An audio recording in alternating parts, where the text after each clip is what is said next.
Keeping Up with Jones, the Lonnie Jones podcast adventure. I am your host, Lonnie Jones. My wife Jackie and I moved to the city of Huntsville in 1986 for me to be a youth and family minister. I have been a minister since 1980. I have served in this community as a police chaplain assigned to a SWAT team since 1992, and I've been in private practice as a licensed professional counselor since 1998. I'm also an adventure educator and an avid outdoorsman. I dabble in rock climbing and I goof around with Brazilian Jiu-Jitsu. Our life has been full of many wonderful experiences and some just outright adventures. I used to write about those things in a little church bulletin article. So now instead of asking you to read those things, we're just going to talk about them in our podcast. And as we talk about them, we're going to talk about the facts. The facts lead to concepts, and the concepts lead to application. One caveat about the facts is, for the most part, we're going to tell you the facts just as they happened.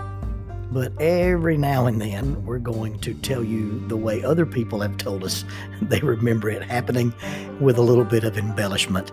It's all good, clean fun and for educational purposes. Thank you for listening, and we hope you enjoy Keeping Up with Jones.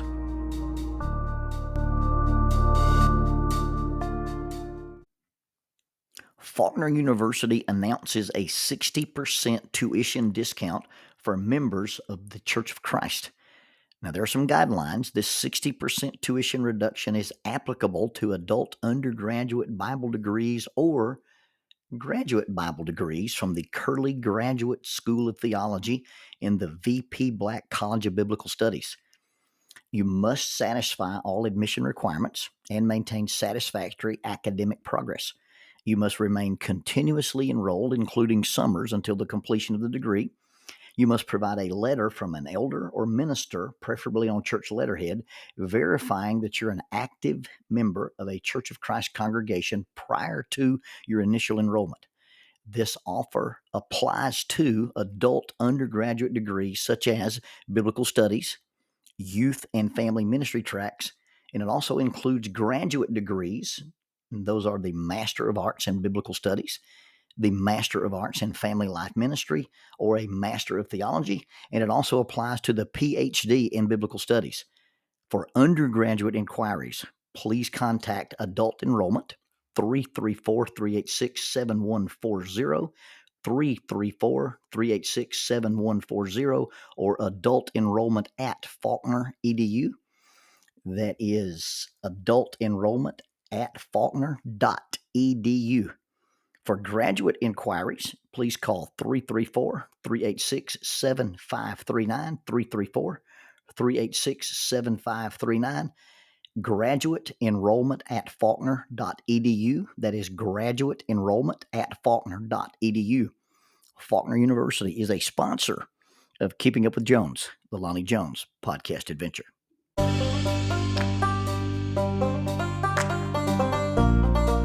TKM Incorporated in Moss, Tennessee is a construction company that specializes in erosion control, seeding, and soil, hydroseeding, hydromulch, minor excavation, and silt fence.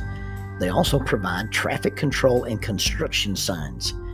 Their business is keeping people safe, but their passion, their mission, is they wish that all men could be saved.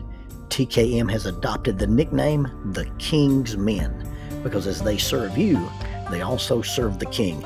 If they could provide any of their services for you, please contact them at 931-243-3958. That is 931-243-3958. Or you can contact them on the net at tkminc2001 at twlakes.net. That is tkminc2001 at twlakes.net. TKM Incorporated is a sponsor of Keeping Up with Jones, the Lonnie Jones podcast adventure.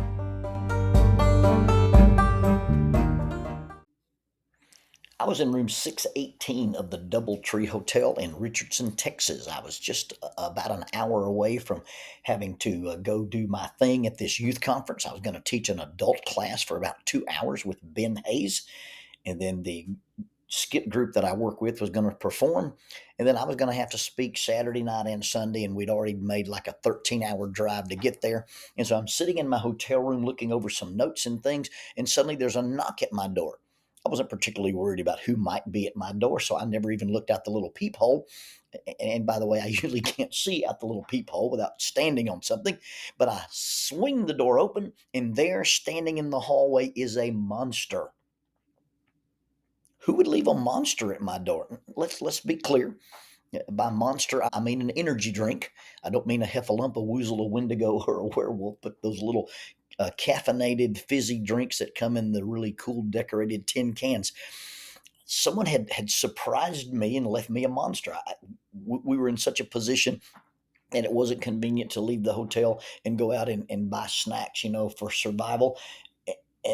And Derek and Lisa, my really, really good friends, had found a resource where they could get Monster energy drinks, and they brought one to my room and left it in the hallway. Well, I darted around the corner to find them standing there smiling at this little gesture that they did. They knew I was tired, I was road weary, I was sleep deprived, and I was in caffeine deficit. And they brought me my no sugar, no caffeine vice of choice. A really, really charming thing to do. And then I heard my door close. I had successfully locked myself out of my hotel room. And that's not really a problem. The staff at the Doubletree is exceptionally nice. And at my age, nobody even judges stuff like that. They just think it comes with the territory. And locking yourself out of your hotel room is not near as embarrassing as not being able to get out of your hotel room. I showed up at a thing one time and said, I had trouble getting out of my hotel room. I was almost late. Inside my hotel room, there were only two doors. One led to the bathroom, and the other had a "Do Not Disturb" sign on it. I was really, really thankful when the housekeeping lady let me out.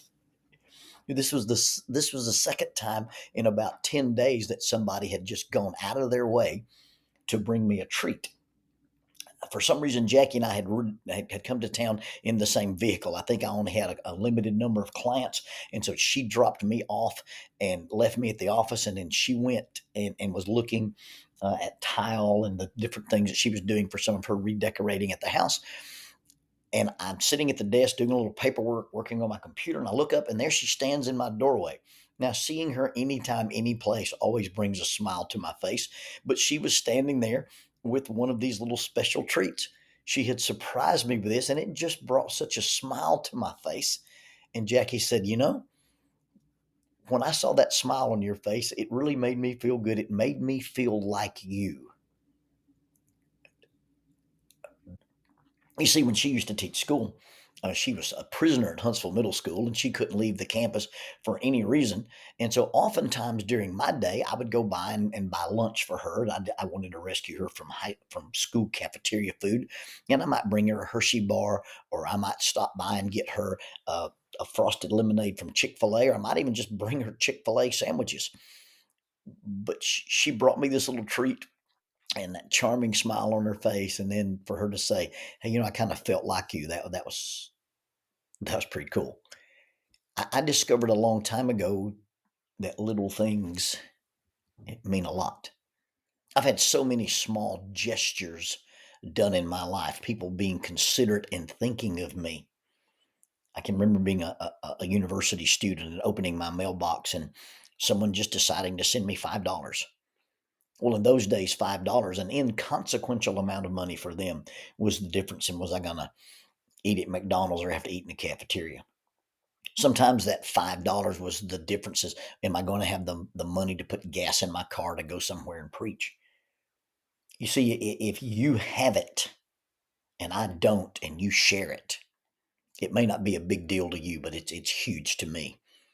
If you know how to do it and I don't, and you'll either show me, teach me, or do it for me,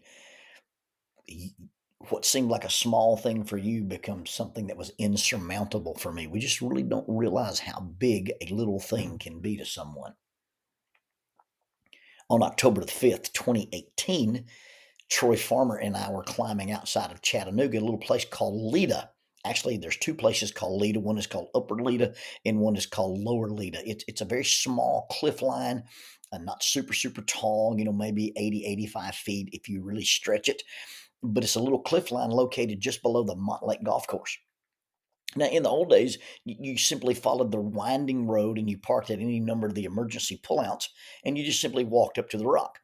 Now, this little winding road is treacherous. It's switchbacks, and it is traveled by the residents who live near the Montlake Golf Course, and they are NASCAR-obsessed Mario Kart enthusiasts who still think that driving their cars like they're bootleggers is a thing. And so when you decide that you're going to park your truck at that little pull-off and cross that road, it's a commitment move. And so on the first trip we took there, I shouldered my backpack from the tailgate of the tactical Toyota, a backpack that has all my climbing gear, has my harness in it, has one rope for rappelling, and then an actual 60-meter climbing rope.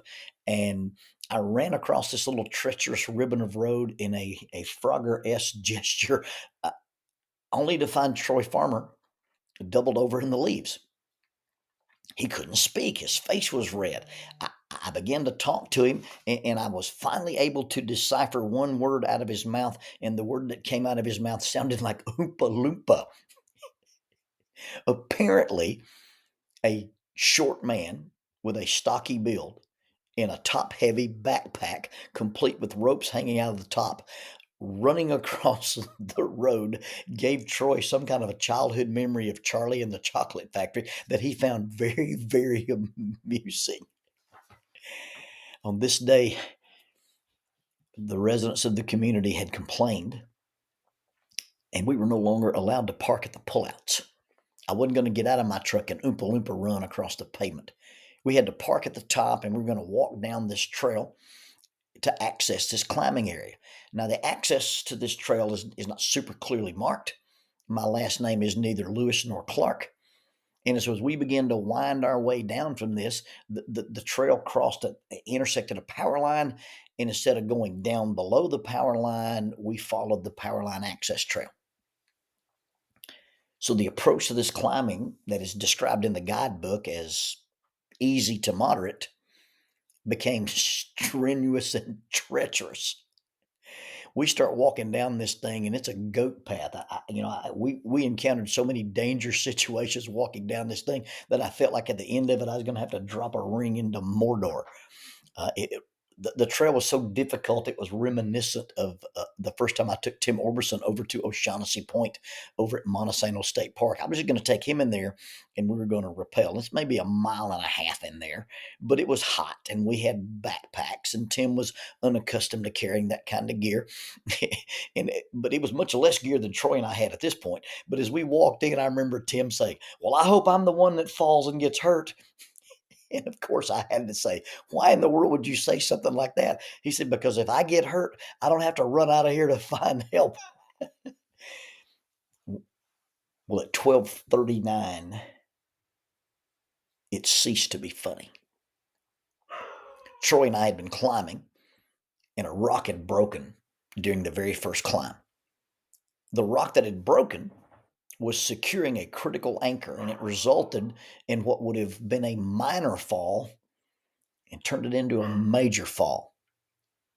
Miraculously, and I'm not really exaggerating that much, miraculously, I was able to catch him and arrest that fall. I should not have been able to physically do it, and I should not have been able to do it due to the speed of the event and due to the physics of the event.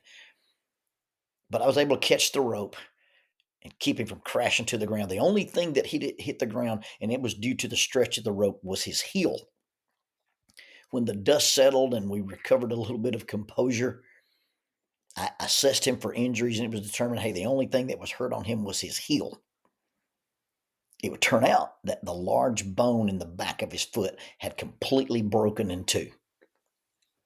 So I'm sitting here at the bottom of this rock. My friend is still roped up. He's still got a harness on. And I'm thinking about the trail we just used to come in. And the prospect of getting him out was daunting. I could only envision the trail that we'd used coming in. And on part of that trail, we decided, hey, we must be in the wrong place. And so we had actually rappelled down a small bluff to make access easier than it was. I couldn't imagine, first of all, getting him to that point and then getting him beyond that point. And at this stage in the situation, I'm unwilling to do any exploring. I've got a guy who can't walk, and I'm going to have to explore and find. So the only way to go is the way you came. I've got to get him to that point, and I've got to get him there, and I can't get him there without gear, because if I've got to get him over this last little rock obstacle, I'm going to have some ropes and some slings and some pulleys and some carabiners. So now I had to move him plus the equipment I'd need to do a vertical rescue. Given the choice of leaving the gear to get him out, that's a choice I was willing to make. Just leave the gear in the woods and hope it's there if you ever get to come back. But I had to get him out, and I had to get him out with some of the gear. Turns out, there were some younger people. There were two couples, and they were climbing just around the corner from us, and they'd heard the fall maybe, or they heard the rock break. I really don't know how they knew we were in trouble, but they came over about this time that we decided to try to move. I'd already gathered the rope off of the rock, and I had coiled it up and stuffed it in a backpack, and I got Troy, in a comfortable place. We've really, really found out soon that attempting to walk, even supported on the shoulders of other people, resulted in grave discomfort.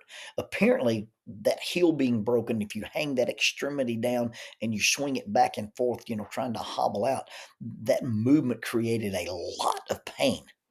Now, I knew he was hurt. I know how bad he was hurt, but I knew he was really, really, really hurt when he declined to let the girls help him out, because he had the opportunity to walk out of here with his arms wrapped around these two young, beautiful climbing girls. In fact, I probably thought he might be in shock when he turned that down.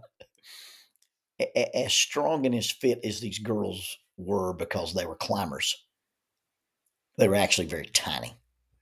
And they really didn't have the physical ability to carry Troy or help Troy get out. The young men who offered to help him get out, just the swinging of his leg was impossible. So we're just going to try to crawl out. So as we start moving out, one of the girls just picked up his backpack. One of these tiny little rock climbing girls just reached over and grabbed Troy's pack. Now, a climber carrying a backpack's no big deal. They do it every time they go climbing, because you have to carry gear. Mountaineers actually climb with their backpacks, and big wall climbers will climb and then haul their pack up on a different line. So climbing with a backpack, or seeing a climber with a backpack, is no big deal. I was at a place where I might have to choose, hey, I'm going to get Troy out of here, I'm going to get this equipment out of here, and the obvious choice being Troy. But I don't have to make that choice, because this tiny little person has decided, this is what I can do, and this is what I will do. It's very painful to watch your friend try to crawl out of the woods. But crawl he did. Now, we'd crawl a little bit and we'd rest a little bit. We'd crawl a little bit and we'd rest a little bit. But he said that crawling was better than trying to walk out, and way better than being jostled around with people trying to carry him out. But at least he wasn't crawling and trying to drag a backpack with him, and I wasn't trying to carry two backpacks out and try to help him. I finally got a signal on my phone, and I had called 911, and I knew the paramedics would be en route. And at some point, as we were moving across this ledge, and it's not really a ledge, it's just like a terrace that separates, levels of the rock, I could see the road. I could see the aforementioned winding road below us, and I came up with a plan. Hey, if we can stop that paramedic, we can stop that ambulance here, instead of them meeting us where we parked, we'll just lower him to the road using a rope and a mutton hitch. And we saved ourselves a great amount of time and a great amount of energy, because when they stopped that vehicle down there, I was able to lower him almost directly onto the stretcher. He fell at 12:39 and was in the hospital at Soddy Daisy and on drugs by 2:30. It's an 18-minute ride from Lita to the hospital. And so, we really got him out of there with quite a bit of efficiency. We got him off the rocks and to the hospital in less time than it actually took us to get to the climbing site from where we parked. And all this was because of the help of some strangers. And I'm not talking about the medics, I'm not talking about the paramedics, I'm not talking about the doctors, I'm not talking about the ambulance crew. I'm talking about 4 young adults. And although they didn't have any expertise in anything except, hey, I can carry a backpack, they could carry stuff. And they carried stuff. They helped me retrieve the gear that we were going to have to leave on the wall. They helped me with the ropes. They helped me with the packs. And they helped my friend by simply helping him carry his burden. It may seem to you that energy drinks and rock rescue don't have anything in common, but in this case, they actually do. They both involve kindness. Never underestimate the power of a little thing. Never underestimate a kind word, a kind deed, or just being kind or showing kindness. It may be that little bit of help somebody needs. It may be that little bit of burden you take off their shoulders and put on yours is just what they need. It may be that little thing that you would think is inconsequential made their day better, made their day brighter, or made their task easier. J.R.R. Tolkien said through the wizard Gandalf, and I think Gandalf's talking to one of the little hobbits. And I don't think you expect hobbits to be heroes. I think that's the point of the whole thing, is you have wizards and giants and eagles and warriors and rangers. And the hero is a little thing. Gandalf the wizard said these words: "It is the belief that only a great power can hold evil in check. But that is not what I have found. I have found that it is the small things, the everyday deeds of ordinary folk, that keeps the darkness at bay. Simple acts of kindness and love."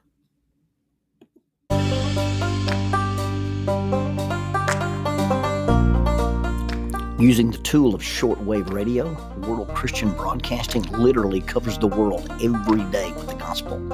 They use 2 large curtain antennas. One is located in Anchor Point, Alaska, and the other in Madagascar. They send out messages that are recorded at their international home in Franklin, Tennessee. They make available 40 hours of broadcast every day. The broadcasts are made in English, Chinese, Russian, Spanish, Portuguese, Korean, English for Africa, and Arabic. They would love for your group to visit them. You can bring your ladies group, your youth group, or your men's group. Just give them a call at 615-371-8707, 615-371-8707, or you can go to 3Ws and a dot, worldchristian.org, find the Donate Here button, and make a financial contribution to support this work that literally covers the world every day with the gospel. World Christian Broadcasting, in cooperation with Keeping Up with Jones, the Lonnie Jones Podcast Adventure.